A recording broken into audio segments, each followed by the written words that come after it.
Donc bonjour à tous et à toutes. Je suis la capitaine Lisa Legros du service incendie de Bruxelles-Capitale. Je fais partie du service ASMAT, c'est comme ça qu'on appelle les équipes spécialisées en substances dangereuses.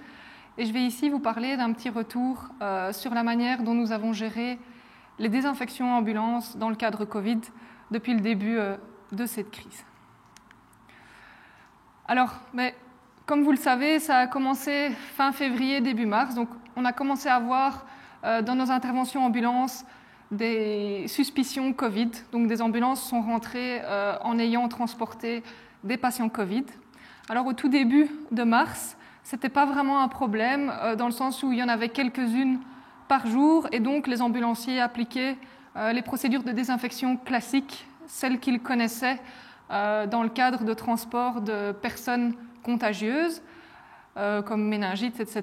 Et du coup, ils désinfectaient eux-mêmes leur ambulance, éventuellement en mettant une cartouche pour désinfecter complètement la cabine. Et voilà. Donc rapidement, plus le temps avançait et plus le nombre de désinfections augmentait, donc plus le nombre de transports de cas Covid ou suspectés Covid augmentait. Donc le problème que nous avons eu, c'est que beaucoup d'ambulances se sont retrouvées simultanément non disponibles. Donc le temps pour eux de désinfecter l'ambulance, le matériel et eux-mêmes, on s'est retrouvé en fait avec trop d'ambulances indisponibles au même moment dans la région de Bruxelles. Et c'est là qu'il a été fait appel donc, à l'équipe ASMAT. Donc l'idée c'était de pouvoir fournir vraiment un appui en termes de désinfection, donc aussi bien en termes matériels que procédures, pour justement assister tous les ambulanciers dans cette tâche. Alors tout d'abord, on a commencé vraiment avec les moyens du bord, donc c'est-à-dire les moyens ASMAT, la tente que vous voyez là, les procédures de déshabillage, les procédures de désinfection, etc. Donc on a simplement fait un couloir pour les ambulances et puis une tente pour permettre aux ambulanciers de venir se déshabiller en toute sécurité, assistés par des collègues ASMAT de préférence. Et donc, c'est ça qu'on voit là, ce sont vraiment des supports, des soutiens pour aider les ambulanciers à désinfecter leur ambulance. Donc, l'ambulancier arrivait, se faisait déshabiller et puis rentrait dans une chaîne qu'on va voir plus tard. Et les désinfecteurs s'occupaient de l'ambulance, donc à la place des ambulanciers. Alors donc voilà, vraiment, on a vraiment fait, comme je vous disais, avec les moyens du bord. Donc une entrée non Covid pour retourner au garage normalement, et puis une entrée Covid. Alors on s'est vite retrouvé en fait avec un nombre d'ambulances donc croissant. On avait commencé avec une seule ligne de désinfection dans la caserne principale, donc la caserne état-major, et on s'est rendu compte d'une part qu'on n'arrivait pas à absorber le flux d'ambulances, mais d'autre part que à cause de l'éloignement du poste avancé par rapport à du poste principal, par rapport à certains postes avancés, on rallongeait encore le temps d'indisponibilité. Donc il a été décidé d'ouvrir une deuxième ligne de désinfection à Anderlecht, et en même temps, on s'est rendu compte que nos moyens de base, donc des tentes, etc., ça n'allait pas suffire. Alors on a fait évoluer quelque peu la ligne, donc on a fait appel à des containers mobiles, donc tout ça pour pouvoir mieux organiser, pour protéger et pour avoir quelque chose de plus pro, on va dire. Donc on a mis en place deux lignes de désinfection, donc une à l'état-major, une à Anderlecht. On en a même préparé une troisième en stand-by, et donc tout ça pour absorber justement ce flux d'ambulances qui n'en finissait pas. Alors voilà à quoi ressemble la ligne de désinfection à Anderlecht. Alors donc ici, c'était ce que vous voyez là, donc ce sont deux collègues qui accueillent les ambulanciers, qui les font passer dans tout le schéma de désinfection et qui s'occupent de leur ambulance pendant ce temps-là. Donc on avait décidé de faire la désinfection, le déshabillage du personnel à l'extérieur des containers pour éviter toute contamination croisée, et puis ils rentrent dans un container pour une désinfection plus approfondie, donc retirer les lunettes, nettoyer les mains, etc. Donc tout ça se faisait à l'intérieur, au chaud, en sécurité. Alors ici, c'est une petite vidéo qu'on a tournée sur nos ambulances. Alors, il faut savoir quand même qu'en temps normal, notre service assure plus de 300 ambulances journalièrement. On a eu une nette diminution du nombre d'ambulances, mais on a eu une augmentation du nombre d'ambulances Covid. Donc même si le nombre de courses était moins élevé, mais toute la dynamique de désinfection, etc., qui allait avec chaque intervention, s'alourdissait. Donc au final, la charge de travail n'a pas été moins importante. Donc on voit ici, ça c'est la ligne de désinfection d'Anderlecht. Et donc on voit un des équipiers occupé ici à désinfecter tout l'intérieur de la cabine chauffeur et convoyeur. Donc vraiment, il n'y a rien qui a été laissé au hasard, que ce soit le volant, les poignées, enfin tout ce qui a bien pu être touché par les collègues. Et alors, pendant ce temps-là, on a l'autre collègue qui, lui, fait vraiment l'intérieur de la cabine sanitaire à fond, donc les tablettes, le matériel qui a été utilisé, les parois, le sol, etc. Et les ambulanciers, pendant ce temps-là, donc, rentraient dans la ligne de désinfection pour venir suivre tout un tracé qui leur expliquait comment se déséquiper complètement. Alors ça, je vous en parlerai plus tard, mais on a dû faire un petit peu de système D, un peu comme dans tous les services, je pense. Alors ça, c'est pour vous donner un peu une idée.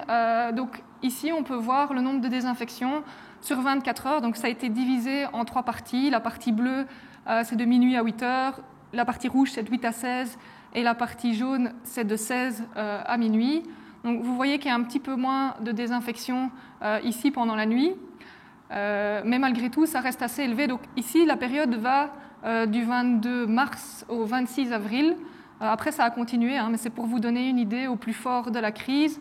En moyenne, donc juste au-dessus de ma tête ici, on était à peu près à 84. Donc ça, c'est la moyenne sur cette partie-là. Donc 84 désinfections par 24 heures. Et au maximum, on est monté jusqu'à 116 désinfections sur 24 heures. Donc 116 fois désinfecter une ambulance sur 24 heures, inutile de vous dire qu'au point de vue charge de travail et fatigue, ça a eu un gros impact sur l'utilisation de nos ressources et sur notre personnel. Alors, l'avantage, si on peut dire, c'est qu'à cause du confinement, ou grâce au confinement, grâce à la crise, on a eu une diminution des interventions dites rouges, donc des interventions pompiers.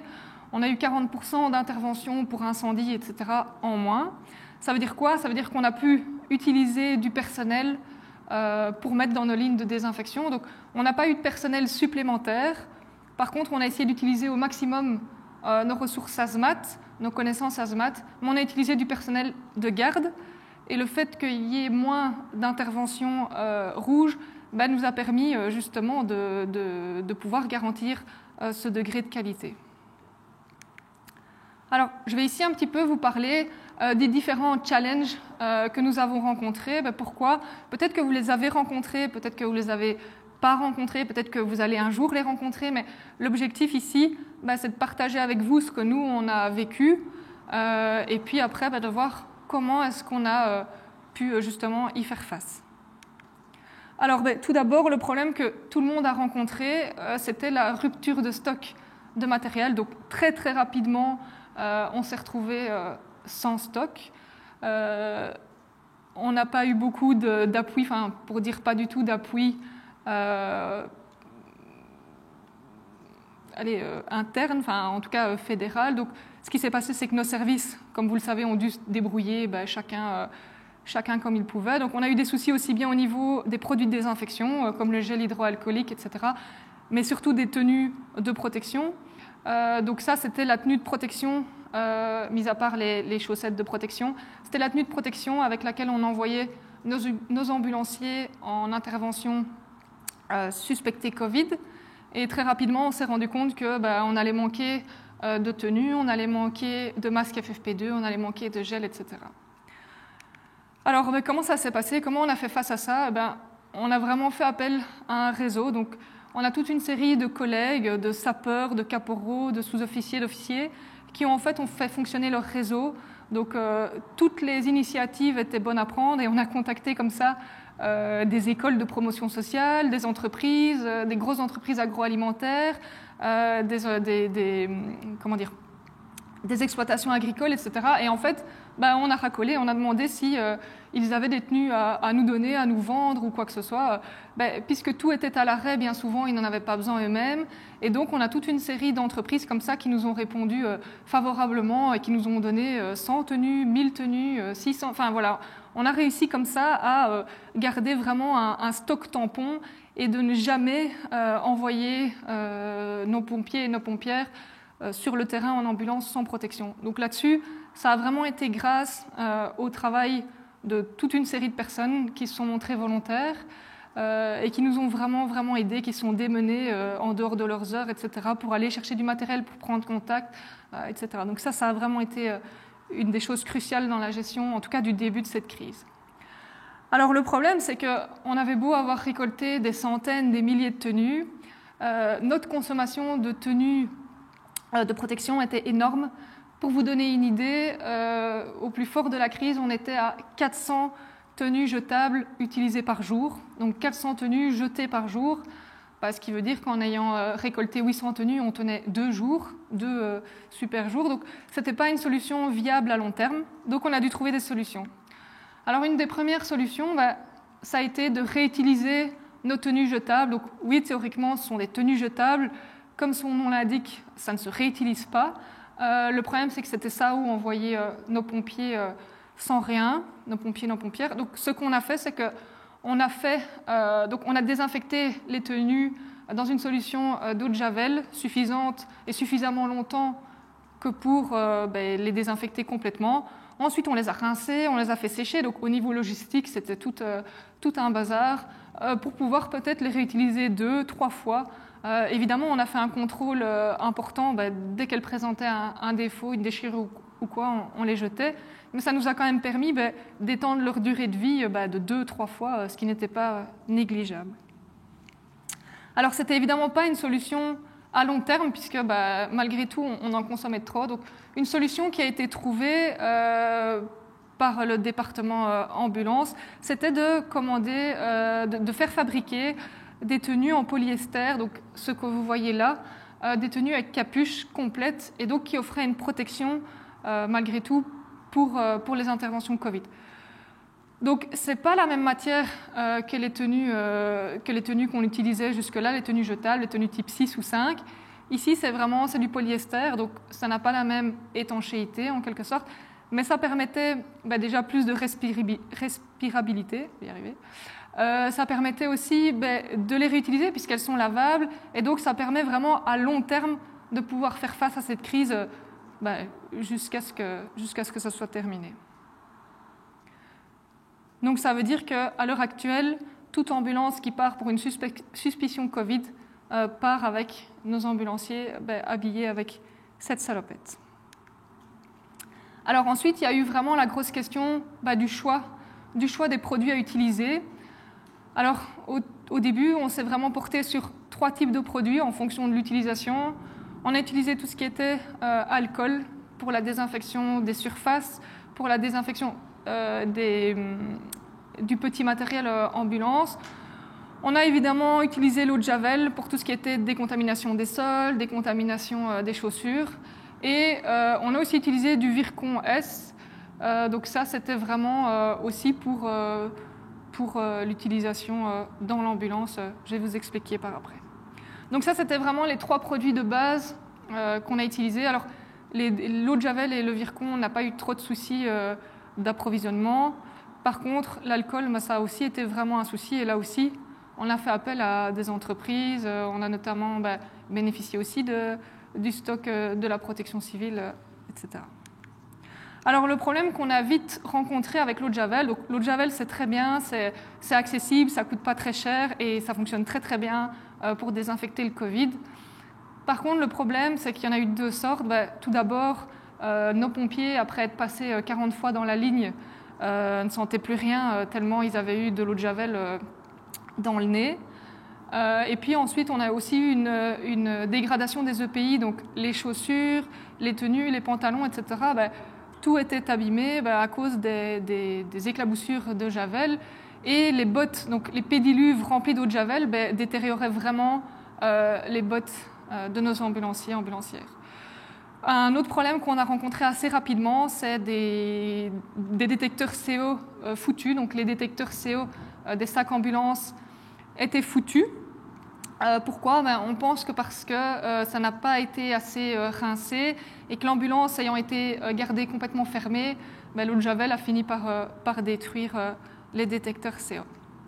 Donc ça a vraiment été un problème crucial, l'eau de Javel. Donc ce qu'on a fait, alors évidemment l'eau de Javel, elle devait être rincée à grandes eaux pour ne pas qu'on ait ce genre de problème. Alors rincée à grandes eaux, c'est un peu problématique. Pourquoi ? Parce qu'on a tout ce qui est matériel, tout ce qui est brancard, les sangles, etc., qui reste mouillé. Simplement déjà les ceintures de sécurité et tout reste mouillé. Le Covid s'est déclenché à une période où on a plus ou moins eu de la chance avec le temps, c'est-à-dire qu'il ne faisait pas glacial non plus, mais à savoir que si on rince une ambulance à grandes eaux et qu'on est en plein mois d'hiver, eh bien, ça risque de créer d'autres problèmes pour les patients qu'on va prendre en charge par après. Donc ça, c'était encore un problème supplémentaire. Alors, ce qui a été décidé, c'est de retirer l'eau de Javel définitivement de nos lignes de désinfection et de ne plus utiliser que l'alcool, d'une part, et le Virkon, d'autre part. Alors, ce qui a été aussi très très difficile, c'est que nous, on a décidé tout ça à plusieurs responsables, en concertation avec l'AMU, etc. Mais ce qui était très très difficile, c'est de permettre aux pompiers, aux gens qui allaient monter sur la ligne de désinfection, d'être tenus à jour des modifications. Alors, on s'est rendu compte que des notes de service, donc vu l'ampleur de la crise et vu à quel point il fallait s'adapter rapidement, on avait beaucoup de notes de service qui sortaient à très peu de temps d'intervalle et c'était très compliqué pour le personnel de se tenir à jour de qu'est-ce qui était d'application ou pas sur la ligne. Alors on s'est rendu compte que, on le savait déjà, mais on a mis en place un document unique. Donc il y avait un seul document qui était en fait la Bible, donc on a créé un espèce de vademecum, une Bible on va dire de la désinfection. Et cette Bible, ce vademecum, était accessible de partout en fait, de l'intranet, mais l'intranet était aussi disponible de la maison pour tous les pompiers-pompières. Et donc ça a vraiment été l'objectif de tenir un seul document à jour et pour n'importe quelle question, de se référer à ce document.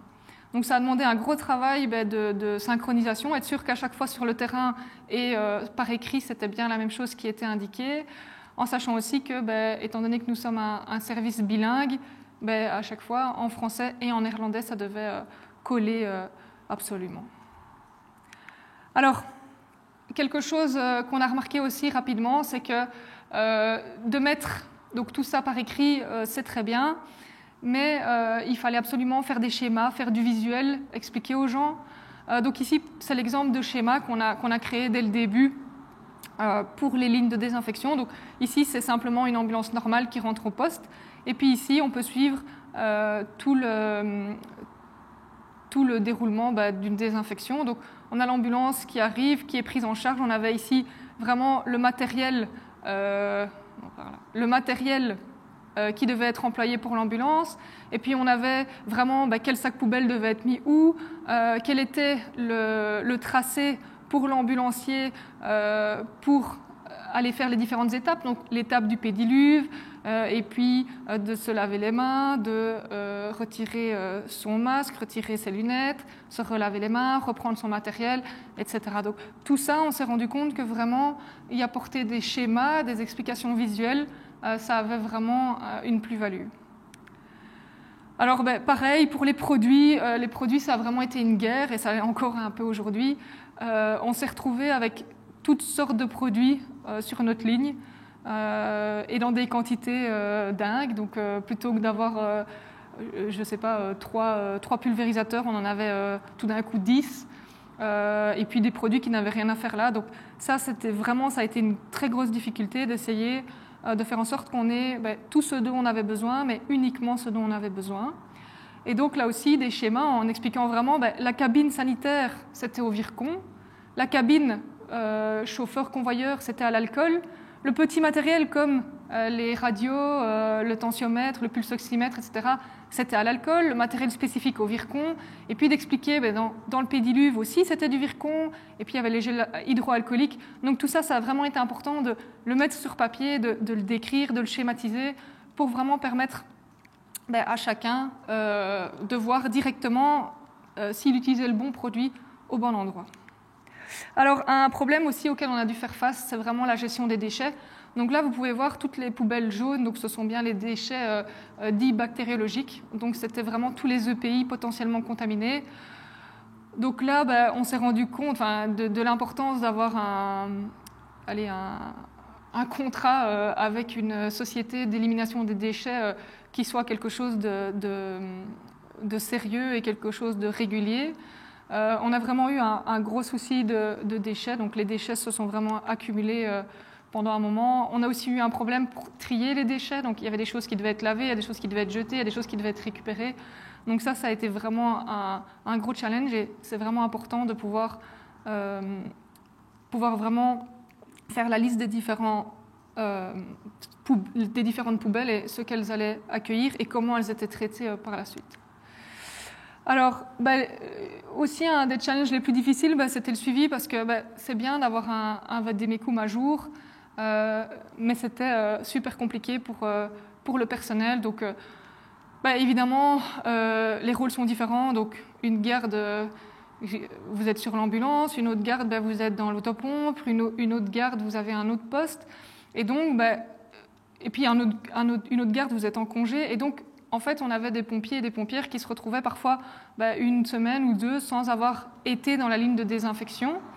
Ils ne savaient plus, exactement quelles étaient les modalités, quels étaient les produits utilisés, etc. Donc là, vraiment, ça a été vraiment un gros problème, un gros travail. Et là-dessus, on a beaucoup compté sur notre personnel ASMAT, donc notre personnel qui est formé pour les substances dangereuses. Mais pourquoi ? Parce que eux étaient un peu les garants de la qualité, eux étaient plus à jour des procédures de déshabillage, de désinfection, etc. Et donc, ils ont vraiment été pour nous des points centraux, des points d'entrée pour communiquer avec les équipiers sur les lignes. C'est eux aussi qui ont vraiment fait un travail au jour le jour pour informer les différentes personnes sur les modifications, les nouveautés, les points d'attention, là où il y avait eu du relâchement, etc. Donc là-dessus, c'était vraiment super important d'avoir vraiment quelques points de contact sur qui on pouvait compter vraiment à chaque fois. Alors, on s'est aussi rendu compte assez rapidement, donc au début, on avait juste une tente, on avait juste... c'était vraiment les moyens du bord, et on s'est rendu compte que face aux intempéries, on était un peu démunis, donc faire une désinfection pendant plusieurs heures sous la pluie ou par un froid glacial en pleine nuit, c'était vraiment pas chouette du tout. Du coup, ça voulait dire qu'il fallait absolument prévoir un abri physique pour la désinfection et du personnel et des ambulances, du chauffage, ce genre d'équipement. Alors, quelque chose aussi qui s'est vite révélé important, c'était tout ce qui était traitement des données. Alors pourquoi ? Parce que c'était d'une part très important de pouvoir recouper les informations entre le nombre d'interventions qui étaient déclarées Covid et le nombre d'interventions qui finissaient Covid. C'est-à-dire qu'on a eu toute une série d'interventions qui étaient des interventions classiques, et où en fait sur place, les ambulanciers se sont rendus compte qu'il y avait plusieurs éléments qui faisaient penser qu'on était peut-être dans le cadre Covid, de la température, etc. Et donc on s'est retrouvé avec toute une série d'ambulances qui passaient par la ligne de désinfection, alors qu'à la base elles n'avaient pas été envoyées en Covid. Et donc ça a été super important pour nous, d'une part pour pouvoir recouper les données. Pourquoi ? Parce qu'on s'est rendu compte à un moment donné que presque toutes les interventions, en tout cas beaucoup d'interventions, une grosse proportion des interventions pouvaient avoir ce cachet Covid. Et donc ça veut dire quoi ? Ça veut dire qu'au niveau du département ambulance, ils ont renforcé les mesures de protection de base. Donc de base, tous les pompiers allaient sur intervention avec des masques FFP2, une surblouse donc pour se protéger, pour avoir une couche en plus par rapport à la tenue de casernement, donc pour du pas Covid. en tout cas pas Covid annoncé. Donc c'était aussi important pour nous de tenir vraiment un suivi des données, mais pour savoir si, par exemple, on allait devoir ouvrir une 3e ligne.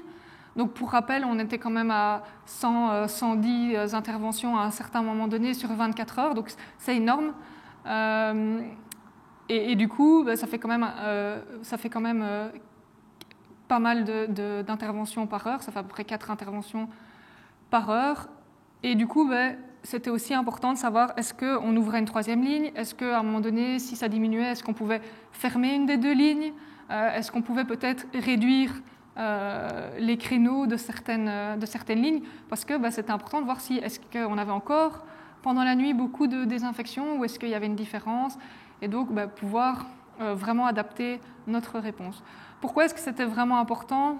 Parce qu'on n'a pas eu de personnel supplémentaire pour ça, même si on avait beaucoup de personnel qui était disponible dans le sens où beaucoup étaient volontaires pour venir, pour être appelés en renfort, etc. Mais on a utilisé le personnel de garde et évidemment on a fait des rotations de personnel et là aussi, si vous avez 5-6 ambulances sur une heure, vous tiendrez peut-être comme ça 2 heures, mais peut-être pas 5 heures.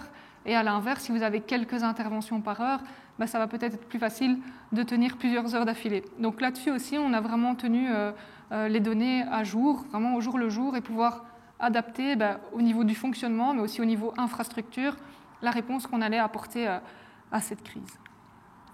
Alors, une autre mesure qui a été prise suite à ça, donc qui a été prise par le département AMU, ambulance, donc ils ont vraiment renforcé l'hygiène dans tous les postes. Donc, dans tous les postes avancés ainsi que la caserne principale. Donc l'objectif, c'était de dire, peu importe la mission, donc même les missions pas Covid, l'idée c'était de rajouter en fait un sas hygiène avant de rentrer à la caserne. Donc en quoi ça consiste? Donc en fait vous avez une partie propre avec l'équipement, les vestes, etc. des ambulanciers, et puis une partie sale. Et l'idée c'était de dire le sale reste dans le sas, et par exemple pour aller dans la caserne, évidemment il devait avoir des chaussures propres, donc par exemple des baskets, etc., des affaires propres. Et leurs rangers d'intervention, etc., tout ça restait dans le sas sale.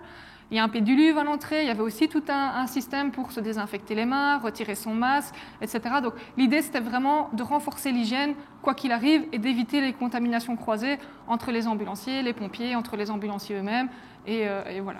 Donc ça a vraiment été aussi une des conséquences de la gestion de cette crise.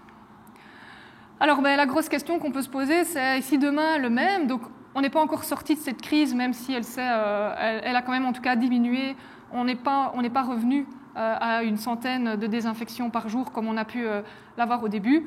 Ça ne veut pas dire qu'on est à l'abri, peut-être que ça va remonter, les chiffres sont quand même légèrement en hausse depuis plusieurs semaines, mois. Mais la question c'est de se dire, si on devait refaire face ou si la crise s'intensifiait, peut-être quelques conseils, peut-être quelques points d'amélioration, quelques sujets de réflexion qu'on pourrait mener. Alors la première chose, c'est vraiment essayer d'avoir des solutions durables pour les EPI. Donc les EPI, c'est vraiment la première barrière, et donc ça, c'est d'une importance capitale. Alors pour les ambulanciers, on en a parlé, donc les tenues en tissu, qui nous permettent vraiment d'offrir quand même une protection supplémentaire par rapport aux EPI de base et qui nous permettent de tenir très longtemps dans le temps. Alors on avait aussi les masques F2, donc les masques FFP2. Nous n'avons jamais été en pénurie, heureusement, mais il y a des études qui sont menées par diverses universités pour des pistes de désinfection de ces masques. Donc un conseil, ça serait de ne pas spécialement systématiquement les jeter. Peut-être qu'à un moment donné, on va trouver une solution pour les désinfecter et les réutiliser correctement. Mais évidemment, tout ça, ça doit d'abord au préalable être vraiment testé et vraiment tout à fait décrit par des laboratoires. Alors aussi, notre tenue de désinfecteur. Donc au départ, on avait vraiment utilisé le matériel qu'on avait, et on s'est rendu compte que ce matériel déjà n'était pas très pratique et puis n'était pas très résistant. Donc on a essayé de trouver une tenue complète, il y a une capuche aussi, qui permettent d'être lavées. Donc le principe, c'est que cette tenue, elle offre une certaine résistance donc, aux produits chimiques qu'on utilise, mais elle a aussi une certaine étanchéité. Et le principe, c'est qu'après avoir été mise par un désinfecteur, 1 heure, 2 heures, 3 heures, ça dépend des rotations, eh bien, on la désinfecte et on les passe en machine. Donc vous pouvez les passer en machine sans souci.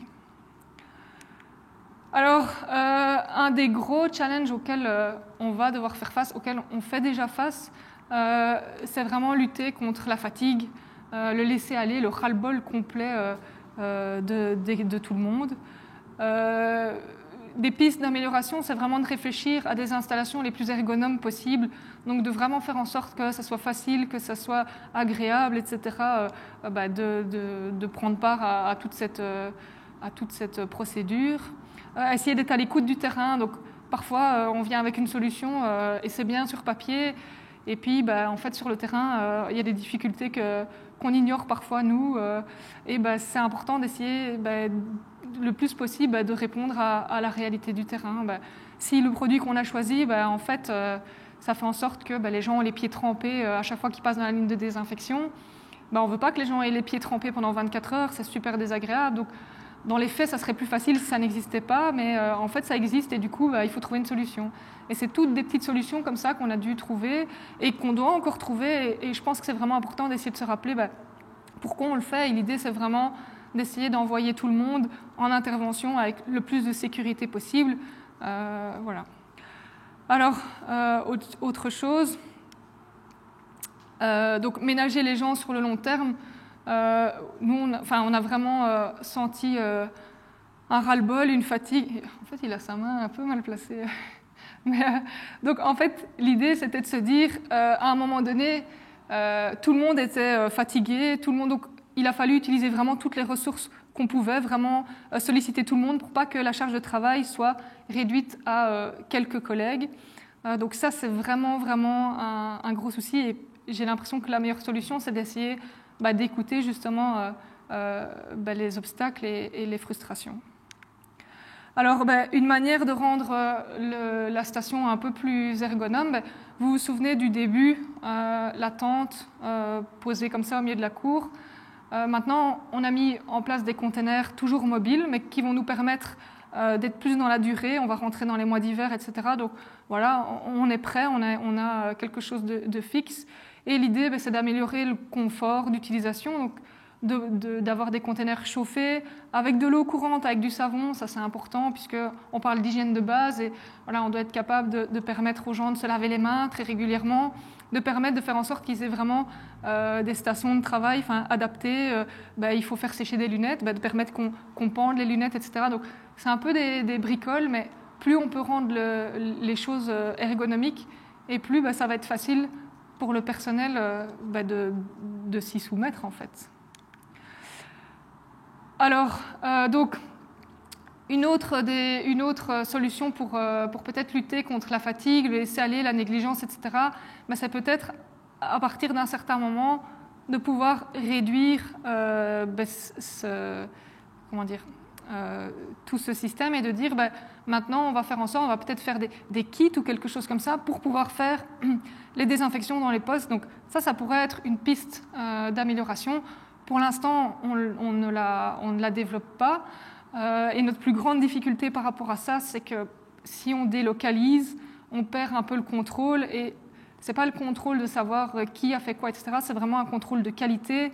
Le fait qu'on laisse tout ça dans un endroit central, ça nous permet d'avoir quand même une homogénéité dans la réponse, on va dire.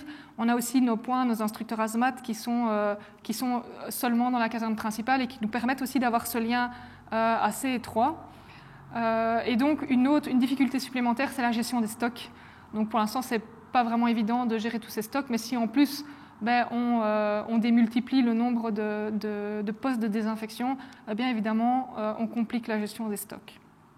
Mais voilà, mais c'est une piste d'amélioration, c'est peut-être une piste de réflexion à avoir. Alors, autre chose, c'est vraiment essayer de garder les choses le plus simple possible. Donc, vraiment garder le plus simple possible, visuel, avec des images, éviter les grandes tartines. Voilà, il faut vraiment... Là, c'est un exemple de poster qu'on avait fait quand on utilisait encore de l'eau de Javel pour vraiment expliquer les différents produits et où est-ce qu'on les utilisait concrètement, quelles étaient les différentes étapes à faire. Et donc, l'idée, c'était de dire n'importe quel pompière qui rentrait sur la ligne de désinfection, même si ça faisait peut-être un mois qu'il ne l'avait plus fait, simplement en lisant, on va dire, les posters qui étaient à son poste de travail, il devait être capable d'accomplir sa tâche. Donc c'était vraiment l'idée et je pense qu'on doit encore travailler là-dessus, mais c'est vraiment important, créer des visuels, créer des moyens, vraiment des choses sur lesquelles les gens puissent vraiment se recentrer. Alors, une autre des difficultés, c'est le fait que nous ne sommes plus en confinement. Donc ça veut dire que nos interventions classiques ont repris complètement. Donc ça veut dire qu'on a de nouveau un grand nombre d'interventions pompiers. Et donc le personnel qui est disponible, on va dire, pour faire de la désinfection est beaucoup moins important. Donc ça veut dire quoi? Ça veut dire qu'on augmente la fatigue, on augmente on augmente la fatigue en règle générale. Ça a été des mois qui ont été très éprouvants pour tout le monde, pour les services de secours particulièrement, pour les ambulanciers, le stress, l'inconnu.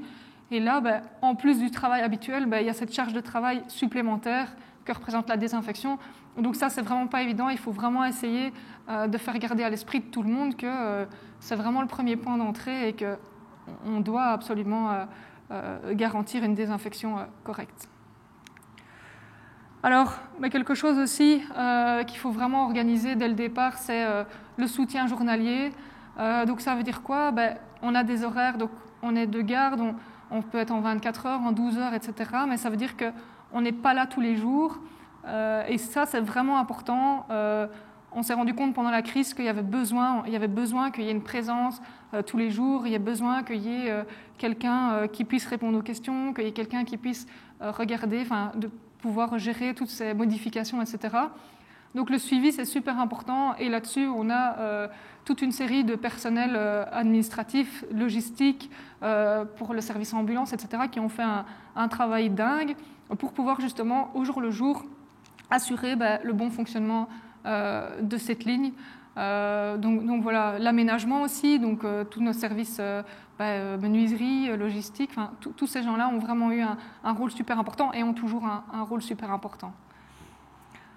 Alors, donc, l'importance du réseau, donc ça aussi, j'en ai déjà parlé, mais ce qui est super important, c'est les contacts, c'est les gens qui veulent faire avancer les choses. On a tous dans nos collègues des gens qui travaillent peut-être ou qui connaissent des gens de tel ou tel milieu. Et là, par exemple, dans la gestion de la crise, ça nous a beaucoup aidé en termes de contacts pour pouvoir justement joindre certaines entreprises, certaines écoles, avoir certains contacts. Un autre réseau qui a été très important pour nous, en tout cas, pour la ligne de désinfection, c'était tout ce qui était les conseillers en substances dangereuses. Donc, ça a vraiment permis de faire un échange, que ce soit au niveau des produits utilisés, au niveau des procédures. Donc il y a vraiment eu une transparence totale, un échange de procédures, un échange de procédés, un échange de retours d'expérience. Ça nous a vraiment permis d'avoir des réponses. Si quelqu'un se posait des questions, on avait là du répondant et on avait des gens qui étaient prêts à vraiment s'entraider. Et donc ça a vraiment été quelque chose de crucial. Donc tout ça pour dire que faites travailler votre réseau, essayez de trouver peut-être des personnes qui s'y connaissent dans tel ou tel domaine, en tout cas qui nous concerne là à l'heure actuelle. Alors, je terminerai en disant que on a évidemment beaucoup de choses encore à apprendre, à améliorer, mais voilà, la seule chose, c'est qu'on a dû faire face à un débit de désinfection très important. C'est peut-être ça notre force, on va dire, notre retour d'expérience. Maintenant, on est toujours ouvert à partager avec vous, en français, en néerlandais. Donc, vous voyez ici l'adresse mail du service ASMAT. Si vous avez la moindre question ou si vous voudriez avoir accès à certains documents ou quoi que ce soit, on est en pleine transparence et on est prêt à collaborer avec n'importe quel collègue. Donc, n'hésitez pas à nous contacter pour plus d'informations. Merci.